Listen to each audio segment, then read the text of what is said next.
Our next fighter making his way to the cage, Erick Pierre.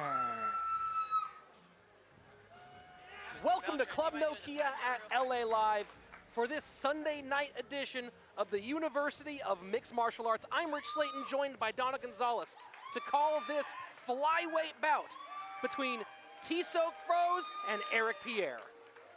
Pierre on his way to the cage right now. The 26-year-old stands 5 feet, 5 inches tall, a southpaw out of Los Angeles, California, training with Boss Rutten's Elite MMA. Absolutely. This is a guy who has been dying to get into the cage. He's from Haiti, moved to the USA at 14 years old, and began training in Florida.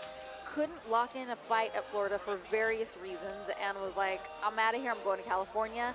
Came out here specifically to train under Boss Rutten, and he's here, he's ready to fight, and we have him tonight.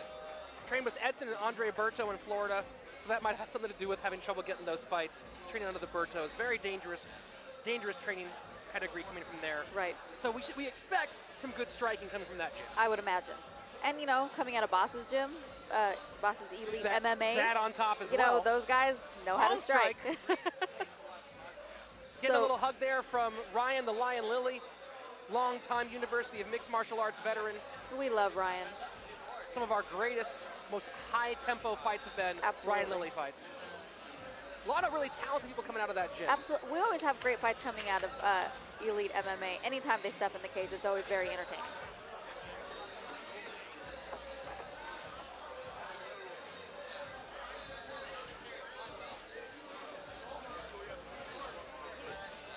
And his opponent, Tizoc, the Storm Froese. At the start of the fight, or the start of each round, I'm going to position you right over there, okay? And across the cage from Pierre tonight, 22-year-old Tizoc Froese from Whittier, California. The young man stands 5 feet 4 inches tall with a record of 1 win and 1 loss, but has not been inside the cage since 2014. No, he hasn't. Can I just say that Tizoc wins for my favorite name of the night? It's an Aztec warrior that he's named after. I think that is awesome. Pretty great name. Especially for a fighter. But yes, he is, he's always loved fighting. And the funny thing is he found his MMA gym, MMAFC, while he was on an errand with his mom. Oh, yeah. They were going to Kiko's or something like that. And his mom was like, you should go in there and you should check that place out. And he walked in and he fell in love with the sport. He loves the chess match of it and the visceral aspect of the fight. And not just being physically tough, but mentally tough. And he's like, this is for me. These are my people. Well, he's got a great team over there, including one of our young upstarts, hot blue chip prospect, Mateus Santos. Yes. So a lot of great guys to train with over there at MMAFC. We've talked about that. Having a team is so important. Having a good, supportive team that is helping to develop your style and your fight. Well, fighters that also bring you up to their level. When you're in the gym going to war with warriors, they make a warrior out of you. To get things kicked off, let's go inside the cage with Salvador Arellano. All right, ladies and gentlemen, here we go. Our next fight of the evening is scheduled for 3 2-minute rounds in the flyweight division.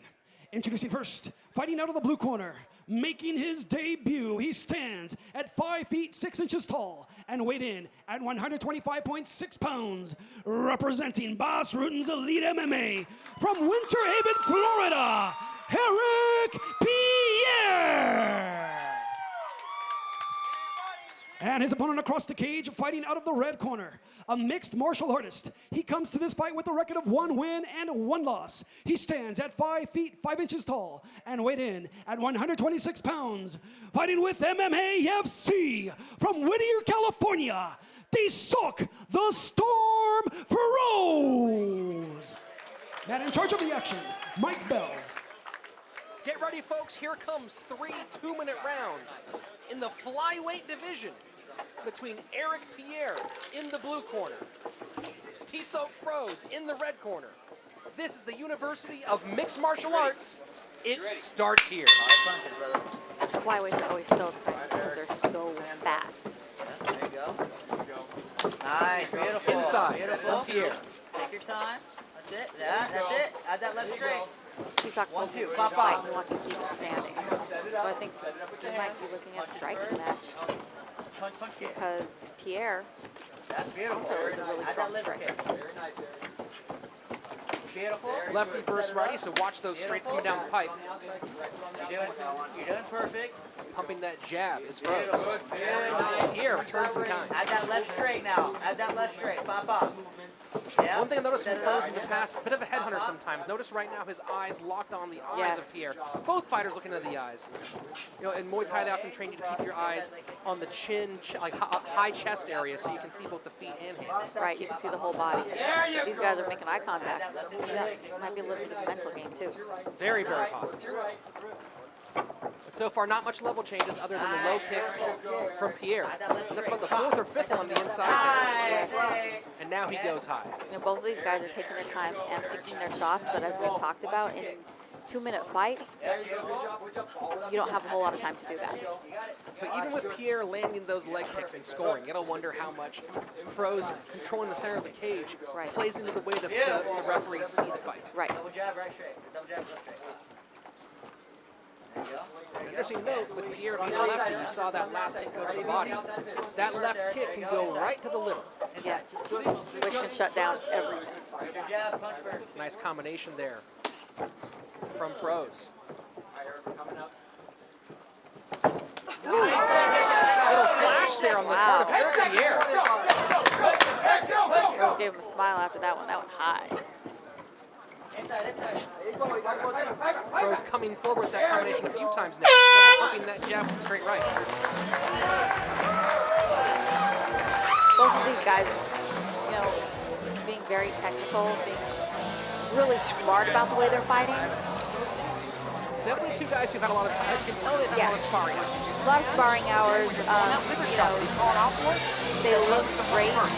Get his hands up. He's seeing the kick coming. His hands are already now blocking the body shot. Or it's going to come across and go whoop, or the jab. But neither of them pressing the pace too much, which could be a good thing if you're the one landing more strikes, or a bad thing if you're not, even if you're super accurate. Well, that's the big question here, is that part of the game plan for these coaches? You see both guys fighting very measured. Often young fighters come out guns blazing. Yes. Not so far in this fight, and that might be, like I said, a measured approach. Absolutely. These two newer fighters both going, okay, let me go out there, just establish myself, get into my rhythm, see what their rhythm is, and then let's open it up as it goes on. That's actually a great game plan. You should get a fighter and coach them that way. One of these days. Second round, ready?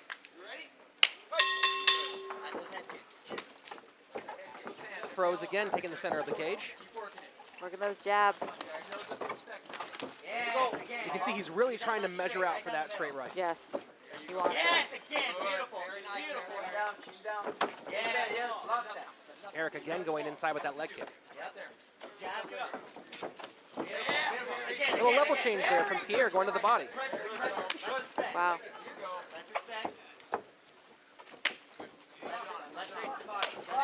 Those kicks, those low kicks from Pierre are fantastic. And he throws them very quickly. Not much telegraph.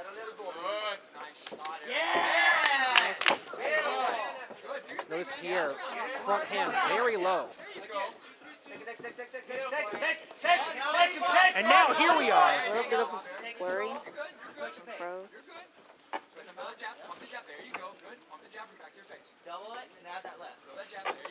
Great head movement. A lot of action from Froese. And now we turn into a hockey fight. Hands up. Big breath. Relax. Go. One double triple. Establish with 45, Erick. Both guys staying very, very calm. Yeah. Very composed, very calm. I'd like to see Pierre get those hands up a little bit more. Top body head. 30 seconds, Erick. Body head. Very impressed with the composure of Erick Pierre making his debut tonight. These guys both look great. Soak, though, starting to really, or Froese, like you said, Froese starting to find that range with that straight right. Yes, again. Pierre with those knees, clinch. Again. There you go. Uba Tuba Hasahibo. Four restaurant locations. Guys look immature. No, not at all. Both these guys, as you said before, they obviously have lots of hours in the gym. Yes. And not just hours hitting pads and mitts and bags, but hours hitting people and getting hit. Absolutely, you can tell there's sparring hours under these guys and under their belts, excuse me. And they both look great. They pick their shots. They're pretty crisp. I actually don't know how to score that last round. You know, this is interesting because Froese in the past, his boxing defense has been much better than his kicking defense. Yes. And that's the one place where we've seen Erick Pierre scoring tonight. Haven't seen a lot of hands landing from Pierre, but a lot of kicks finding their spot. Likes the kicks, but Tizoc has the great, is hitting, is accurate with the punches. Absolutely. So we've got some great kicks out of Pierre and some fantastic punches out of Froese. So that's a big question too, is what are the referees, what are the judges scoring tonight? Are they looking at those, the stuff landing to the head from Froese and scoring that heavier, or the cleaner punch, the kicks landing, but on less dangerous areas from Erick Pierre? I don't know. Does Camel have a computer strike situation? Yeah, it's just me going, that hit there, I lost count. A little damage under the right eye of Tizoc Froese. And now that straight right trying to come out from Pierre. There it goes. Now both guys are turning up the intensity. Off the cage, Erick! They each have an answer for every single punch the other one throws. Props to matchmaker Jay Tan for finding two very evenly matched fighters. Seriously. Nice counter. Now that's the really annoying thing when you're fighting someone who's opposite-handed, is you send that jab to set up, and rather than finding a place, your jab just runs into their hand. Right. Right down the middle. You got it. You got it. Good. Body head. Again. Tizoc coming in straight, and now we have the There's a single takedown. leg. There he goes. And into the mouth. Straight into the mouth. That was very nice. At the halfway point of the third and final round, Tizoc Froese now making a statement. You know, in an incredibly even matched fight like we've been watching, this could really put it over the top for Froese. Well, the big question is going to be, did Froese win one of those first two rounds? Correct. I don't know how it was scored. Let's say it's even. Wouldn't be a bad choice. 30 seconds left. Doing a Can good Froese job make keeping some those hips down, keeping Pierre on the ground. He's not doing too much. You know, not a lot of punching, not a lot of ground and pound, no submission attempts, but he is keeping Pierre on his back, which works in his favor. He is winning the points right now. Absolutely. Fantastic reversal from Pierre. 10 seconds left. Will we see some action, some fireworks in the final moments? One of them needs to finish strong. Let's go, guys. And that's it. So the question is, what was the score in the first two rounds? I think we have a pretty clear third round for Tizoc Froese. Right. So how were the first two rounds scored? And that's what's going to determine the fight. You know, it's a big question as to what the referees see. Right. Probably Pierre landed more shots in that first round. Right. But Froese controlled where the fight took place. Froese controlled the center. Correct. Second round, Pierre landed a lot of kicks, but that's when Froese opened up with those hands. With punches. So again, it's all a matter of perspective. And then we have our judges spaced at 3 different locations. Correct. So they might all see the fight differently. We could have a split decision here, a majority decision. We have no idea how this might go down. You are correct. We'll all find out at the same time. Is there an argument that that Tizoc landing punches to the face, but a smaller number, versus the less dangerous but higher volume of leg kicks from Pierre, could that make round 2 a draw? That is a question that's up to the judges. I mean, effectiveness. Yes. Effectiveness, cage control, effectiveness on the ground. This is where it gets really technical when you don't have a knockout or a clear win, and two incredibly matched up fighters. That's where, not, what's the word I'm looking for? That's where the individuality of the judges and how they judge, even though the rules are clear, like cage control, effectiveness, blah, blah, blah, blah, blah, blah, blah, it's still a person making that call. Making that choice, absolutely. So we saw that Pierre has that dangerous kicking ability. The speed of those kicks They're both going so low, fast. going low, going low, going high. Yeah. But Froese, the great body a job lot. in and out footwork, maintaining that Yes. distance. No, they're both so fast. What they did well, respectively. Well, we have the decision to find out who's your winner. Let's go inside the cage with Salvador Ariana. All right, ladies and gentlemen, after 3 rounds of action, all 3 judges score the fight the same, 29-28 for your winner by unanimous decision. Out of the blue corner, Erick Pierre! And there's your answer.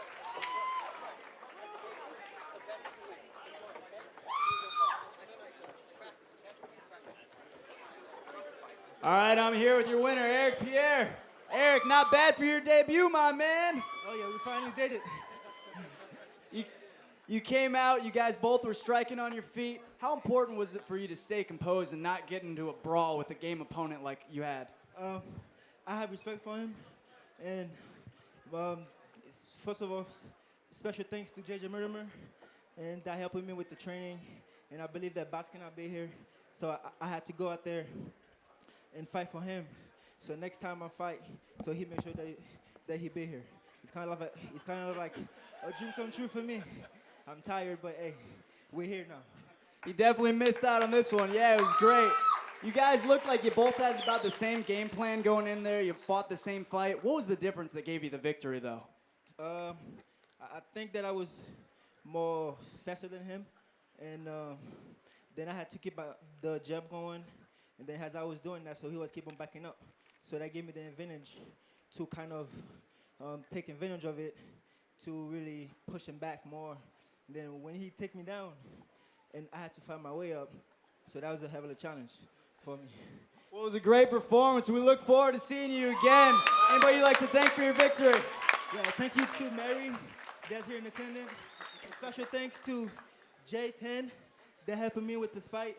And thanks to Boss, and thanks to my man right here that giving me a great motivation speech when I was in the locker room. And thanks to everybody that coming out, and hopefully that I can get a fight in November, that I can put a great show for y'all, and you'll be more excited. Yeah, well, we look forward to seeing you again. Give it up for Erick Pierre.